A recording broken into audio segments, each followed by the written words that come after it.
Hola, buenos días. Buenos días a todos. Bueno, lo primero aprovecho la ocasión para felicitar a Alicia, como siempre, por la organización de este evento, ¿no? Como hablaban al principio, pues vamos a seguir hablando de otro tema de futuro y también de presente, es el hidrógeno.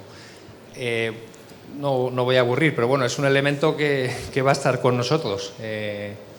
Probablemente va a ser una de las llaves del mix energético en las próximas décadas. Para que os hagáis una idea, va a ayudar a resolver uno de los problemas importantes, que es descarbonizar el transporte marítimo y aéreo, y probablemente en unos cuantos años pues lo tengamos todos en nuestros vehículos, ¿no? Es muy probable. Y bueno, para ello la verdad es que cuento con un panel que sobro para presentarlo, porque yo creo que son conocidos por todos, ¿no? Pero bueno, va a moderar Lourdes Freida, directora de seguros del Grupo San José, y va a participar Gianluca Piscopo, Managing Director de Iberia y Latam de AGCS. También tenemos a Alejandra Galdoz, abogada en Herbert Smith, Frigiles, España, a Bosco Francoy, CEO de Mafre Global Risk, y a Juan Aznar, director general de HDI, la sucursal de España. Pues adelante. Muchas gracias. Gracias a ti, Antonio. Gracias. Bueno, tiene gracia que la mesa de hidrógeno la presente Antonio y la modere Lourdes, o sea, que el sector de la construcción.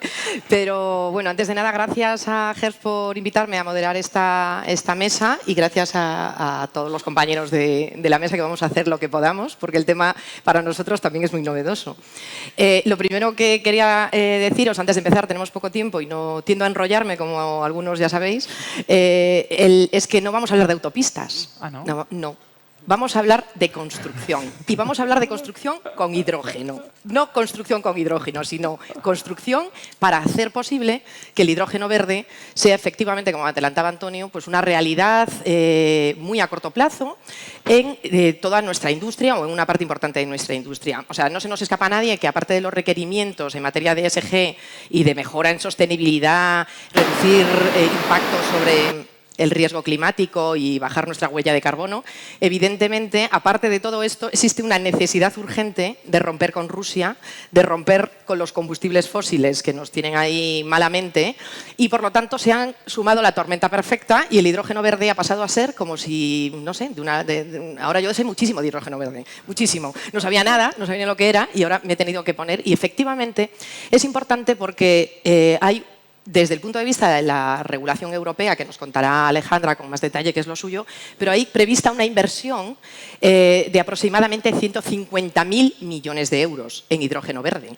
Se pretende que de aquí al 2030 produzcamos 10 millones de toneladas, importemos 10 millones de toneladas, hagamos 53.000 kilómetros de viaductos, gaseoductos, que no son gaseoductos, sino hidroductos. Es decir, todo esto y adaptar nuestras industrias a este nuevo combustible es un reto. Pero es un reto también en España y es un reto para allá. Porque resulta que muchos de los proyectos aprobados por industrias españolas al amparo de los fondos Next Generation, creados como ocasión de los problemas generados por la pandemia, resulta que también parte de esos proyectos, liderados por las energéticas que tenemos aquí sentadas y que saben mucho más de esto que yo, son proyectos reales. Proyectos que tienen que estar vertiendo hidrógeno verde dentro de pues, simplemente un par de años, ¿no? Esto para no perder los fondos europeos. Este reto, que consiste básicamente en crear mucha energía verde, muchas plantas fotovoltaicas, muchos parques eólicos para poder generar energía verde con la que obtener el hidrógeno.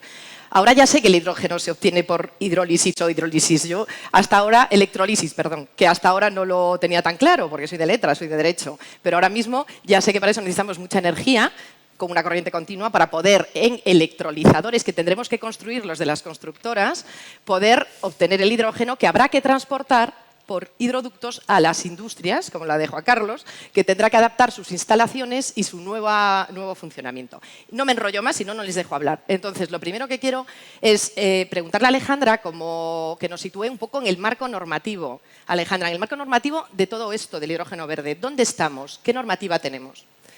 Pues muchas gracias, Lourdes. A mí me encantaría situaros en el marco normativo, pero lo que he de decir es que no existe tal marco normativo. Pues empezamos bien. Nos encontramos con la gran incertidumbre y lo que precisamente están demandando todos los operadores económicos en toda lo que es la cadena de valor del hidrógeno, que podamos tener una normativa, una certidumbre normativa que sea la que atraiga, lo primero de todo, la inversión privada y pública y luego el desarrollo de estos proyectos. En el año 2020, hace 2 años, el Gobierno aprobó la hoja de ruta del hidrógeno y apuesta precisamente por el hidrógeno verde, que es aquel que proviene de fuentes de energías renovables y es utilizar o intentar obtener el hidrógeno para generar energía. Entonces, todo ese paquete de medidas se va a ir adoptando poco a poco, pero como siempre, la normativa, la transposición de directivas va más lenta. Y lo que sí que entiendo que el gran reto ahora que tiene en los distintos Estados miembros y entre otros España en este caso es, por una parte, dotar al sector de certidumbre normativa en toda la cadena de valor del hidrógeno y, por otra parte, un tema de coste. El coste, la fuente de energía renovable es, lógicamente, es verde, más sostenible, pero es más costosa. Y por eso todos los operadores lo que están demandando hoy por hoy es lo mismo que se ha hecho en Estados Unidos, que en Europa y en España haya incentivos tanto económicos, fiscales y tributarios para que se puedan desarrollar ese tipo de proyectos. Pues empezamos bien. Empezamos bien. Pues nosotros, como siempre, la realidad va un poco por delante de las respuestas incluso normativas, pero desde luego lo que, como gerente de riesgos, con los pies en la tierra, si tenemos que empezar a construir, tenemos que empezar a construir muchas más plantas fotovoltaicas y tenemos que empezar a construir centros electrolizadores. Lo primero es que quiero ver cómo está el patio desde el punto de vista del mercado. Si voy a tener compañeros de viaje, no los voy a tener. Entonces, pues como tengo aquí uno a la derecha, pues le voy a preguntar ya a Gianluca si podemos contar con vosotros. ¿Cuál es vuestro apetito? Que se dice tanto, que pues supongo que a estas horas ya empieza a ser bastante, pero digo, el de la compañía, ¿cuál es el apetito realmente para darnos respuesta en todo este lío en el que parece que estamos ya inmersos del hidrógeno verde? Y si hay realmente apetito, hay una cosa que no puedo dejar de preguntar, es, ¿se está trabajando ya en formación en esta materia de los equipos de suscripción? Porque dentro de nada tendré que estar discutiendo con alguien de Allianz, con alguien de Mapfre, con alguien de HDI, de cualquier otra compañía, pues para saber si efectivamente me pueden dar respuestas. ¿Se está haciendo formación para dar soluciones adecuadas a este nuevo escenario del riesgo? Bueno, Lourdes, gracias. Vamos por partes. Primera, Esto se lo voy a preguntar a los demás. gracias también. a Ángel por invitarme aquí y por animarme a hacer un máster express en tema de hidrógenos y hidrógenos verdes. Que como os podéis imaginar, no es mi ámbito donde tengo más conocimiento. Bueno, contestando un poco a tu pregunta primera, interés, si tenemos interés. A ver, nos gusta como AGCS y me gusta hasta a mí. He aprendido temas de electrolisis, tuvimos un pequeño debate, ¿no? Si es electrolisis. O sea, que tenemos todo tipo de detalle y nos gusta el tema, me gusta el tema. Estamos y hasta invertimos en ello. Eso es muy importante como mensaje. Ya estáis. Estamos como AGCS, tenemos algo de Fertiberia, que está aquí, hablando de España ahora, donde estamos ya apoyando a los equipos de ahí. De hecho, creo de esa iniciativa se ha ahorrado un 10% de gas natural. Hay muchos más detalles ahí, pero estamos metidos ahí. Como Ibero-Latam, que ya no llevo solo España, también tenemos un proyecto en México de 700 millones, creo que era, de dólares. Tengo ahí a Blanca, que me corrige si digo algo que no está bien. Y entonces, por lo tanto, ya estamos metidos en esos temas. Estamos metidos también en los grandes, como explicabas tú también antes, y tú, Lourdes, una cosa es el hidrógeno, luego es el hidrógeno verde. O sea, que tiene que provenir de energía renovable. Estamos metidos ahí también en proyectos muy grandes de plantas de fotovoltaicas flotantes. En Holanda tenemos algo, Docker Bank también, un proyecto británico. Con los cúmulos. O sea, un montón de proyectos. O sea, sí. Nos gusta el tema, invertimos también en ello a través de Allianz Global Investors, que es uno de los mayores inversores en esos temas. Formación, pequeña pincelada, aparte que evidentemente tenemos equipos especializados. Hemos creado también grupos que miran a la industria de hidrógenos y de energía de una forma vertical, que es también algo donde se comparten experiencias a nivel mundial.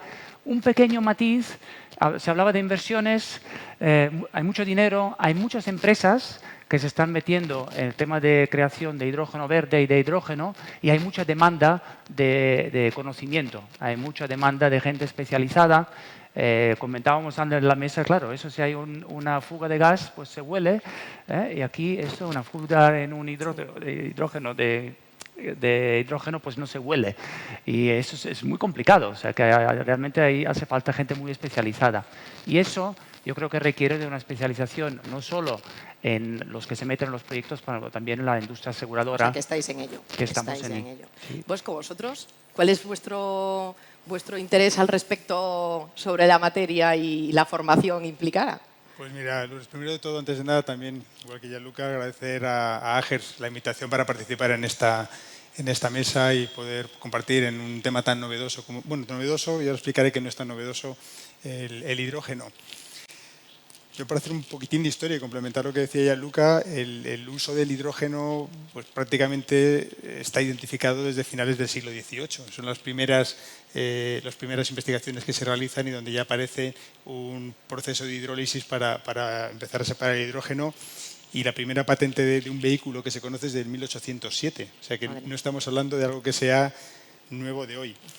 Con eso, lo que ha devenido en la industria en el uso del hidrógeno pues, es múltiple, ¿no? Hoy lo que llamamos hidrógeno azul debe ser aproximadamente un 5% de todo el hidrógeno que se produce. El hidrógeno es el elemento químico más común que nos podemos encontrar, como en el 90% de los compuestos.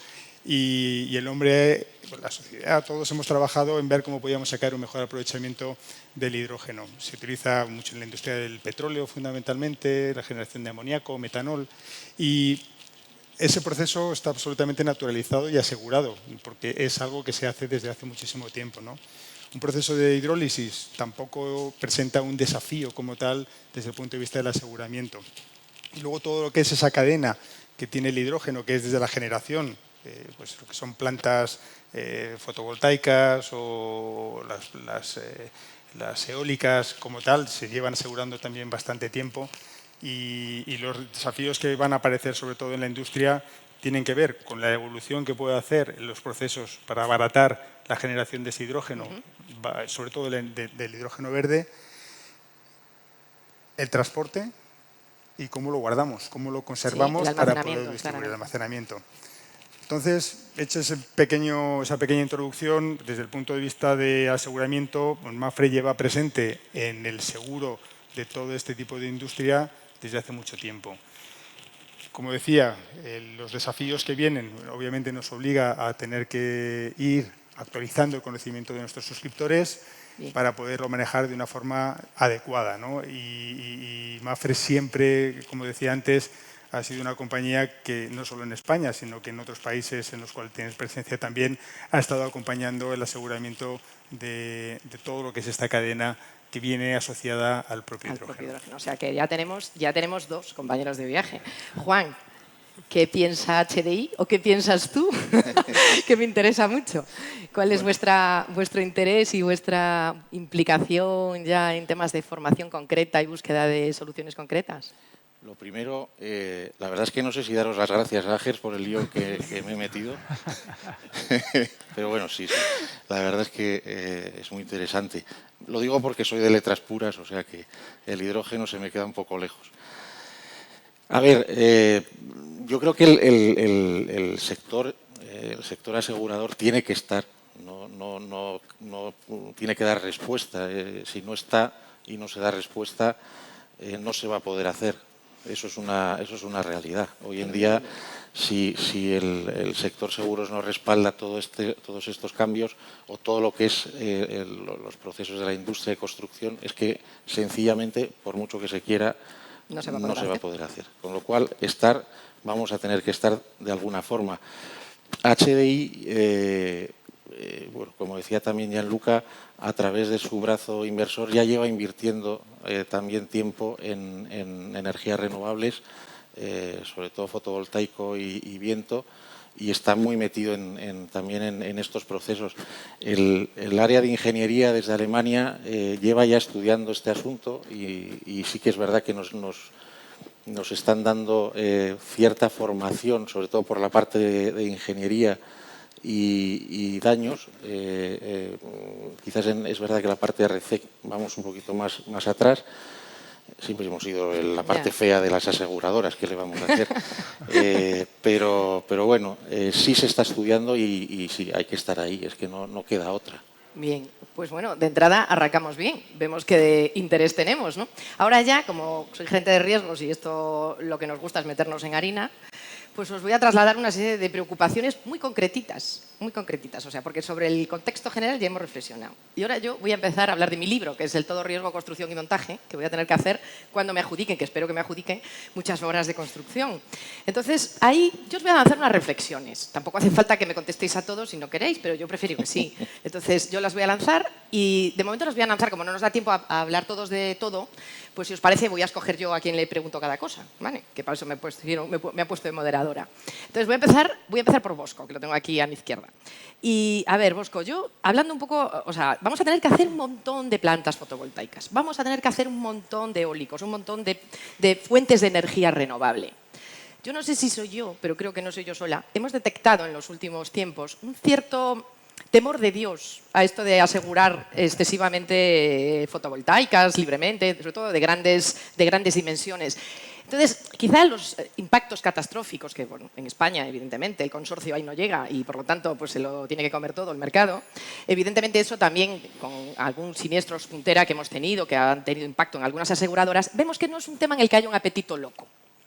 Entonces, mi pregunta es, por un lado esa, para el tema de las energías renovables, muy conocido ya, ¿vamos a contar con capacidad suficiente y con interés para poder asegurarlas, como hasta ahora, mejor que hasta ahora, si puede ser? Y la segunda parte, ya entrando muchísimo más en harina, hablar de hidrógeno verde a mí me suena algo novedoso en investigación. Uy, miedo, todo riesgo, construcción, montaje, uy, prototipo. No vayamos a encontrarnos con cosas de este tipo. Entonces, la cuestión es, prototipos igual a exclusiones, cláusulas limitativas. ¿Qué va a pasar? O sea, nos vais a dar cobertura para todos los eólicos, mucho mejor, para todas las fotovoltaicas, y nos vais a tratar muy bien en el todo riesgo, construcción y montaje, porque ya sabes mucho de hidrógeno verde. A ver, ¿o va a haber algo de tratamiento prototípico con exclusiones especiales? Mira, me alegra que me hagas esa pregunta. Vaya lío. Yo creo que hay que contextualizar lo que es el estado de mercado actual y las capacidades disponibles. Como estábamos hablando aquí en la mesa, que ya no es una mesa, pero vamos, estábamos hablando, existe capacidad en el mercado, pero es verdad que los proyectos tienden a ser mayores, de mayor dimensión, de mayor generación, y eso obviamente alcanza lo que son los límites de la capacidad que el mercado está dispuesto a poner. Entonces, a la respuesta de si va a haber capacidad, pues sí va a haber capacidad. Lo que no sé es si, dependiendo del tamaño que tengan los parques, vamos a conseguir como mercado cubrir la necesidad que se produce. A medida que vaya avanzando la construcción y la experiencia, sobre todo, pues tendremos una capacidad de poder ofrecer mejores soluciones como mercado asegurador. Porque la experiencia que hemos vivido nosotros en los años en los cuales llevamos trabajando con parques, por ejemplo, sean eólicos o fotovoltaicos, es que depende mucho quién está administrando esos parques, si es un administrador que tiene un conocimiento profundo de lo que está haciendo. La experiencia siniestral es completamente distinta y eso lleva a que... Sí, pero ya un poco más en operación, ¿no? Pero en la construcción también eso os condiciona... En la construcción podría en un momento dado, pero yo por la parte de la construcción no lo veo tan grande. Siempre tenemos la parte de la construcción y luego tenemos lo que es la obra terminada, que también requiere de sus seguros, ¿no? Entonces, en esa segunda parte es donde ya es más complicado. Se valora mucho quién hace esa administración. Pero luego hay un tema que, y lo ligo a lo que comentaba antes, de lo que va a ser la evolución para hacer que los sistemas sean más eficientes, mejores y toda la investigación que se tiene que poner ahí.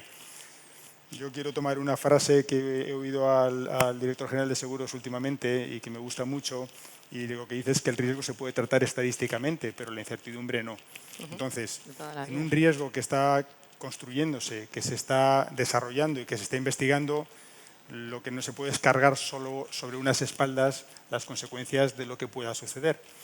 Ahí lo que creo que puede ser una solución para poder acompañar a todo este desarrollo es buscar soluciones público-privadas, en donde toda esa inversión que está viniendo de los estados para poder hacer estas inversiones y estos proyectos más la capacidad que puede aportar el sector asegurador, más los propios inversores que están corriendo riesgo al hacer estos proyectos, pues entre todos podamos compartir este negocio o este riesgo hasta que tengamos una capacidad y un conocimiento para asegurar lo que podamos tratar estadísticamente y ponerle una prima adecuada al riesgo. Pero no me estás diciendo que es prototípico, ¿no? Me estás diciendo que es la solución, digamos, a afrontar la solución global a todo. A lo que tiene que venir más adelante, Vale. a lo que tiene que ser todo Vale. ese gran desarrollo. Yo lo que te diría es, a día de hoy, para los tamaños que conocemos, salvo que por su dimensión se nos escapen porque el mercado no tenga capacidad, Debería las haber soluciones respuesta. existen Bien. y se dan y el mercado responde. Bueno, me voy a ir mucho más animada. Yo, Y la obviamente verdad. mi libro y Mafre va a estar ahí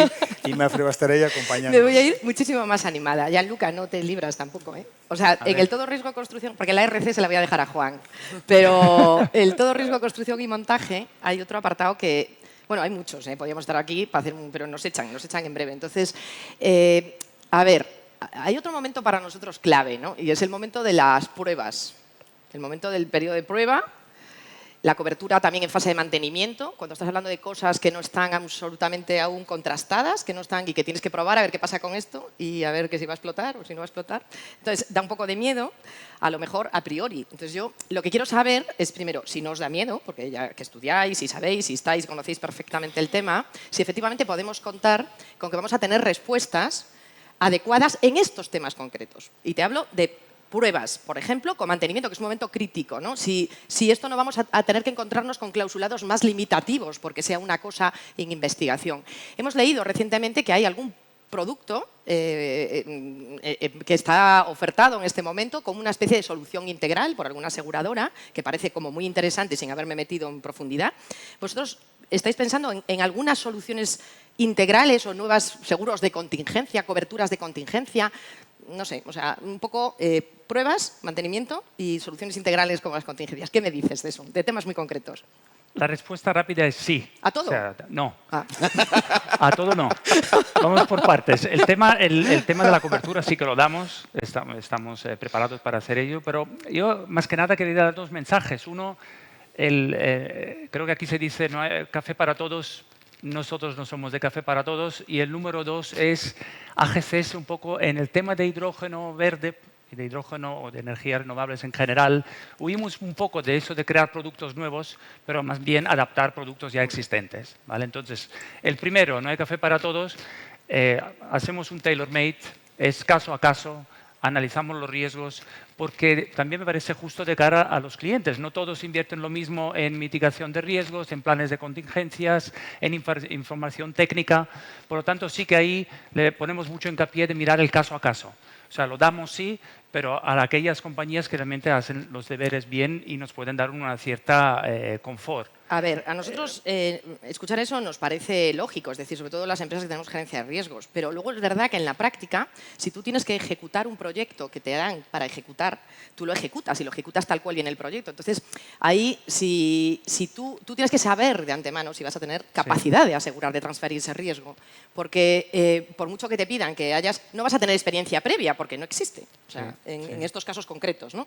No vas a tener los centros electrolizadores, que a mí me da miedo por el nombre, que luego, viendo el proceso, tampoco parece tan complicado, pero digo, o sea, asusta, o el tema de adaptación de estructuras, o el almacenamiento en tanques que requieran una especial capacidad de resistencia, o lo que sea, nos asusta un poco. Entonces, claro, la certeza por parte nuestra de que haciendo lo que viene en los proyectos que estarán respaldados por especialistas y que tengamos capacidad de transferirlo, porque lo contrario nos hace inviable la ejecución, ¿no? Sin duda. Además, hay equipos especializados de ingeniería de riesgos, o sea que la colaboración ahí es fundamental y la información que se pueda sacar ahí. O sea que podemos empezar a analizar estos temas sin temor Por a encontrarnos supuesto, con coberturas por supuesto. específicas. Además, en el tema de los productos, esos integrales o nuevos productos, nosotros en AGCS huimos un poco de eso. Decimos, oye, tenemos muchos productos ya, hay que adaptarlos. Otra vez, caso a caso. Nosotros, por ejemplo, lo que tenemos ya para instalaciones de hidrógeno verde, quizás más pequeñas, tenemos ya pólizas combinadas pues, de marítimo, de RC, de energía de construcción, y eso ya está en marcha, Vale, eso ya existe. No, hombre, si a nosotros, además, que venga por donde venga, si venga como Sí. solución integral nueva o que venga con lo tradicional, pero que no nos suponga exclusiones, que ya Sí. bastantes tenemos. Además está experimentada, porque esto no viene de nuevo también. Lo Me tenemos encanta, ya lo voy a grabar. Lo voy a grabar. En onshore ya lo tenemos, en temas de fotovoltaicas ya lo estamos utilizando. O sea, no es algo que es novedoso, Vale. que hay que inventar la rueda de nuevo. Bien, pues me alegra mucho escucharlo. Y ahora ya entramos en lo que decía Juan, que es la parte fea, que de parte fea nada, es la parte clave. No, he dicho las compañías. Bueno. Además, A ver. has visto que voy el último. Vas el último, pero porque tienes lo más importante que decir. No, Yo creo, no, o sea, esto- vamos a ver. El tema de la responsabilidad civil nos preocupa a todos, pero a los constructores nos preocupa muchísimo. Y por encima, yo quiero sacar un tema que es especialmente doloroso últimamente, que es la responsabilidad civil profesional. Porque claro, nos encontramos con la tesitura de que muchísimas veces estamos leyendo y nos están pidiendo en los pliegos unas coberturas específicas en single projects en materia de responsabilidad civil profesional, con unos periodos de descubrimiento que se parecen bastante a los periodos de responsabilidad legal en España, por otro lado, para responder al diseño, que estamos hablando de 10 años, y eso se ha convertido, en los últimos 4 o 5 años del ciclo duro que hablaba esta mañana Jaca Bornedo, se ha convertido en algo absolutamente imposible de obtener. Y luego, otro tipo de soluciones, pero eso no ha desaparecido de los pliegos. Es como si la realidad otra vez fuese, por un lado, las exigencias y, por otro lado, la realidad que te ofrece el mercado. Entonces, esto que suena a novedoso, por lo menos para nosotros lo era, vamos a tener, ¿cómo ves la evolución de la cobertura de responsabilidad civil profesional hacia este nuevo escenario? Pensando en que multinacionales van a hacer programas desde Canadá o desde donde van a pedir que hagamos unas coberturas con unos periodos de descubrimiento amplios y generosos. ¿Cómo lo ves, Juan? De RC sabes muchísimo. Bueno, no, yo como decía el otro día una deportista que le disteis un premio, ella decía que no sabía por qué estaba ahí porque ella no sabe, ella no era nadie, ¿no? Pues yo no sé nada de esto. ¿Cómo veo lo de responsabilidad? Que era Teresa, no me acuerdo del apellido. Perales. Teresa Perales, una mujer increíble. A ver, responsabilidad civil, pues es complicado, no lo voy a decir que no, todos lo sabéis, y la parte de responsabilidad civil profesional pues está complicado. Es verdad que el seguro muchas veces queremos que cubra todo y eso es inviable. Pero ya no cubre todo, Juan, ya no cubre todo. Bueno, bien, pero no cubre todo, pero cubre bastantes cosas. Aquí lo que está ocurriendo es que el proceso constructivo cada vez se está complicando más. Los intervinientes en un proceso constructivo cada vez es más complejo y las responsabilidades cada vez están menos definidas. Eso es verdad. ¿Vale? Con lo cual eso genera también bastantes problemas y a la hora del siniestro no digamos. Es verdad que en los pliegos que se hacen hay una cosa para mí muy importante. Normalmente, salvo Alejandra, que es una gran letrada, pues aquí se meten los abogados y bueno, elaboran unos pliegos donde se quitan de todas las responsabilidades, las sacan de allí, montan unos pliegos y nadie pregunta qué puede hacer el sector asegurador, ni cómo funciona el sector asegurador, no tienen ni idea. Y si te vas además es que ni les importa. Os meten la presión a vosotros, claro, de que tenéis que asegurar esto, lo otro, para aquí, para allá, y luego tú, normalmente, además, en el último momento, te acuerdas de que hay que hacer la póliza de seguros y eso ya es inviable. Y si salimos fuera a países como Canadá, como Australia, como Nueva Zelanda, como Estados Unidos, ya el asunto se complica todavía muchísimo más. ¿Es complicado? Es complicado. Yo creo que aquí vamos a necesitar, y luego encima estamos hablando de un proceso, tú lo decías, nuevo. Y eso en general a los aseguradores pues no gusta, ¿no? Vamos, no gusta o le da cierta incertidumbre. Insisto, se está trabajando, o sea, no es tampoco tan nuevo en los procesos constructivos. Yo sí creo que va a haber, en cierta forma, capacidad en responsabilidad civil. En la parte de la responsabilidad civil de proyectos con esos periodos de descubrimiento, yo creo que no es solo un problema del hidrógeno verde, es un problema del propio producto en sí. Está de capa caída. Da igual que sea hidrógeno verde que sea otra cosa, ¿no?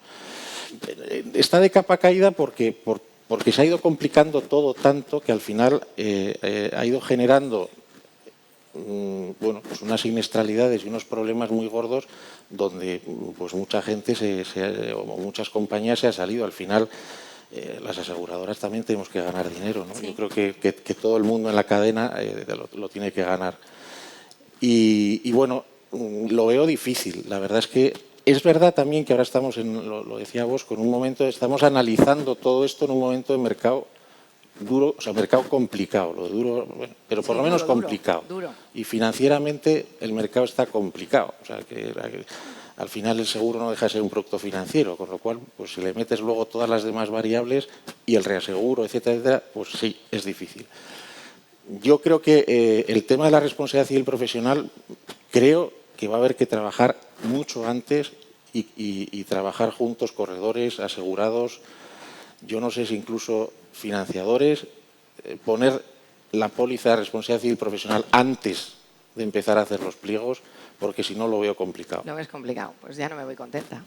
Porque es uno de los problemas con los que estoy segura de que nos vamos a encontrar, porque ya nos encontramos, o sea, de hecho ya nos encontramos con peticiones de... Dicho eso, nosotros no nos hemos salido, o sea, Estáis seguimos, en el partido todavía. Estamos en el partido. Bueno, pues eso es bueno saberlo. De todos modos, hay otro apartado, tenemos muy poco tiempo y quiero hacer una pregunta a Alejandra, pero un poco como broche, pero sí que me gustaría saber si también en el apartado de la RC postrabajos o productos, un poco por enlazar con el tiro que le lanzamos a Gianluca del periodo de pruebas, o sea, el momento posterior genera un poco más de incertidumbre a lo mejor aquí, ¿no? Sí, a ver, sí, yo creo que en la parte de construcción no Es más creo o que menos genere igual, ningún problema. Es verdad que en la parte posterior, pues sí va a generar...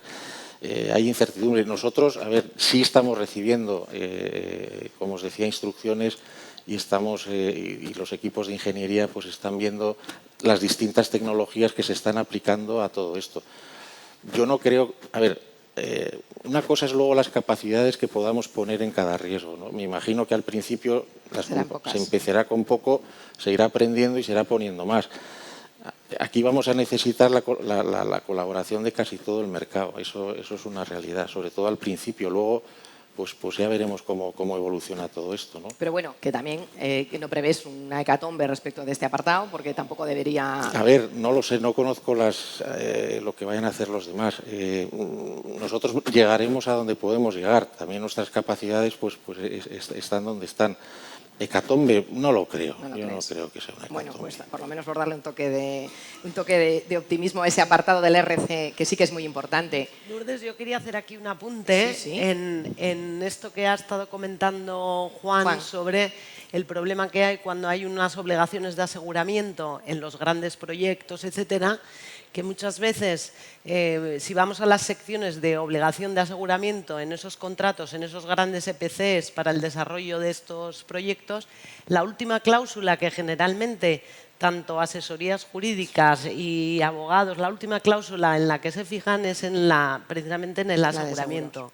Y lo que ocurre es que luego en la gerencia de riesgos os exigen el encontrar capacidad en el mercado y encontrar determinadas coberturas y no se encuentran. Es terrible. O es inviable en función del operador o en función de las exigencias. Y entonces, al final, yo creo que hay muchísimos operadores o compañías que se encuentran que cuando tienen el siniestro encima de la mesa han incumplido las obligaciones con los financiadores, porque lógicamente eso es un problema, porque no han encontrado esa capacidad, pero es que además no tienen cubiertos los siniestros. Entonces, me parece que esto sí que es una llamada de atención o de precaución a esas compañías. No sé si están en la sala los que se dedican a asesorar en ese sentido, pliegos muchas veces, en España yo creo que pasa menos, pero en proyectos que vienen a veces con improntas multinacionales, pues es muy frecuente encontrar requerimientos que no se ajustan para nada a la posibilidad del mercado real español, y eso es así, y es un problema real. Y ya para terminar, porque nos han avisado del tiempo y no quiero dejar de preguntarte esto, Alejandra, como los primeros proyectos que ya son reales y que ya tenemos que empezar a hacer y a construir es ya, al amparo de los fondos Next Generation, quería preguntarte qué pasa, que esos fondos fueron con unos plazos pensados antes de que hubiese la guerra de Ucrania y todo lo que nos hemos comido después. Entonces, ¿prevés que puede haber algún cambio flexibilizando los plazos para el cumplimiento por parte de Europa? Y si no, ¿qué va a pasar con esos fondos si no se cumplen esos plazos porque es imposible cumplirlo por los problemas que está habiendo de suministros, de temas de este tipo? ¿Cómo ves eso? Hombre, el riesgo existe. Creo que tienen que contestar aquí pues, el presidente del Gobierno y el Consejo de Ministros, que no van a venir. Pero sí que es cierto a lo mejor que los plazos son ajustadísimos, se establecen tanto para la presentación de proyectos, también para que la Comisión en Bruselas apruebe esos proyectos y después, una vez que el Estado miembro aporta esos fondos, tendrá que dar cuentas el Estado miembro a la Comisión Europea para cerciorarse que se han cumplido los objetivos que se establecen en esos proyectos, por lo que hay que monitorizarlos, y si no se han cumplido, el Estado miembro tendrá que devolver esos fondos y luego será cuando va a exigir a los distintos operadores y compañías que los reciben. Pues sí que me voy tranquila, sí. Pero supongo que la cosa se va a flexibilizar y, entre otras, España está liderando, de hecho, muchísimos proyectos. La semana pasada la Comisión Europea aprobó 35 proyectos para inversión en lo que es la infraestructura de hidrógeno y me parece que es el 20%, 7 de ellos están liderados por compañías españolas, entre otras Repsol, que tiene 2 grandes proyectos de construcción Pues y de desarrollo. Para que veáis, o sea, la mesa ha sido corta porque no ha dado más que para esto, para sembrar un poco la inquietud. Pero la verdad es que yo creo que yo ya llevo un poco nerviosa porque como he tenido que prepararla, pues llevo nerviosa más semanas. Espero haberos trasladado la suficiente inquietud a todos. Y bueno, le doy las gracias, por supuesto, a todos los miembros de la mesa que nos lo han hecho pues muy fácil en el sentido de hablar yo creo que con mucha transparencia de la realidad que tenemos, ¿no? Vemos que respuestas, interés hay. Y partido todavía hay, pues vamos a jugar el partido. O sea que gracias a todos y bueno, pues nada, vamos a terminar en hora. Gracias a ti. Gracias.